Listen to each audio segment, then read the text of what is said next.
Hello and welcome back to my RC channel. I'm Andy RC, and today I'm taking a look at the Transjoy 6-11 biplane that has kindly been sent in for review by lighttape.com. This is another two-channel model plane which uses differential thrust via two motors to perform turns and a slightly tail-heavy balance to ascend or descend depending on the throttle position. I really like these type of aircraft, which are a great way to give you a flavor of fixed wing in the hobby, and at just $25 you can't go wrong. Let's take a look at what you get in the box. We have the plane itself, which is in this biplane configuration. It comes in white with these blue and orange decals. It is made of ABS foam, which is really strong, although you don't want to get it wet.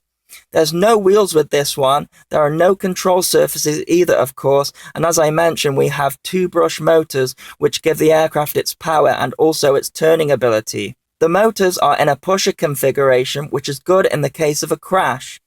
It has a built-in 100 mAh battery, which will charge in about 25 minutes via the included USB charger. The specifications claim that it will fly for about 15 minutes, so we can check that out in the test flight. It charges via a socket underneath, and we also have the on and off switch here as well. Also included in the box is a spare set of blades, and in my box it seems to have what looks like a ribbon windsock. This fits on the end of the aerial of the 2.4 GHz controller. This is a good idea because you always want to be facing into the wind when launching it. The transmitter has the option to charge from it via this slide-out connector at the bottom of the transmitter.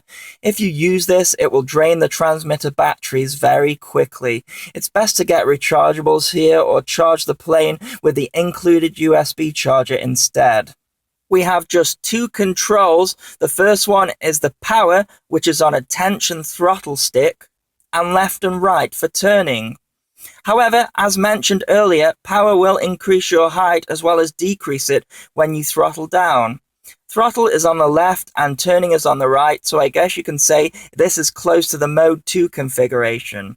There's also a left and right trim button for fine tuning. So that's about everything. Let's go and see how it flies. On the first flight, I was having some trouble with the aircraft ballooning.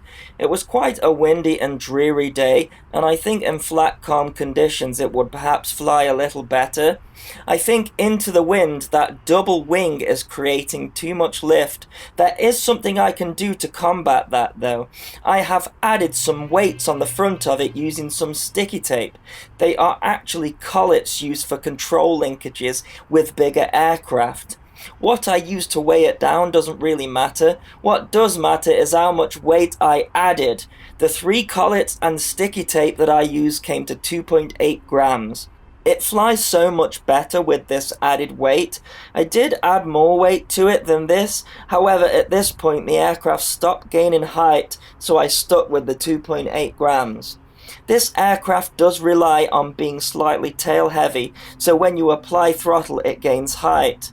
I have to say, once I got it balanced out, it was really fun to fly. There is a technique to flying these types of aircraft in less than ideal conditions. When flying into wind, you don't want to use full throttle, otherwise the aircraft gains too much height too quickly to the point where the motors can no longer sustain flight and it stalls out. You then get this dipping stall motion as you try to recover it.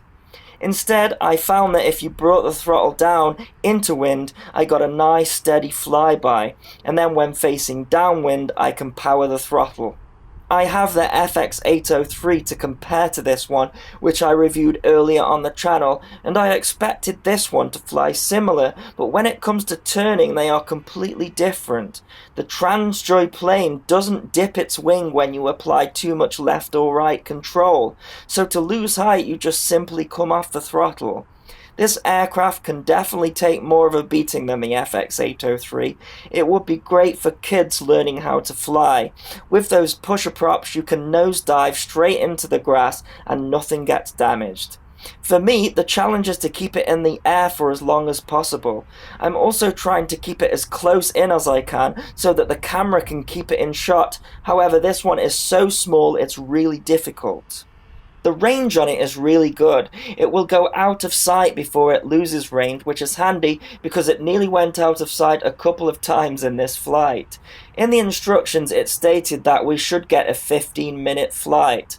Every flight I had with this ended after 9 minutes. I will put that down to the extra weight that I added. It was only around 3 grams, but this plane only weighs 20 grams in total. I think once this one is balanced up, it is easier to fly than the FX803. It's definitely less delicate in the sky. One thing I will say though, that is if you plan on moving to a 4-channel trainer after something like this, you don't want to be putting in as much stick movement as I have to here. In that sense, it may teach you some bad habits. What it does teach you though is throttle control.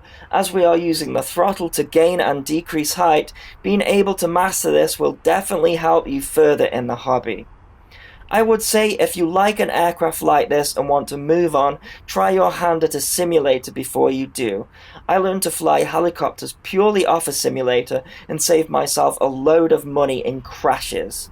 I'd love to do more plane stuff on the channel. I have considered building a Skywalker, but I just don't have the space for one at the moment. I already have the Hubsan Spyhawk and my 3D Shockflyer biplane. I hope to do more with them in the summer. This little biplane is tiny though, so I don't need to worry about it taking up too much space. What I thought was interesting about this model is that you can fly it until there is no more power left.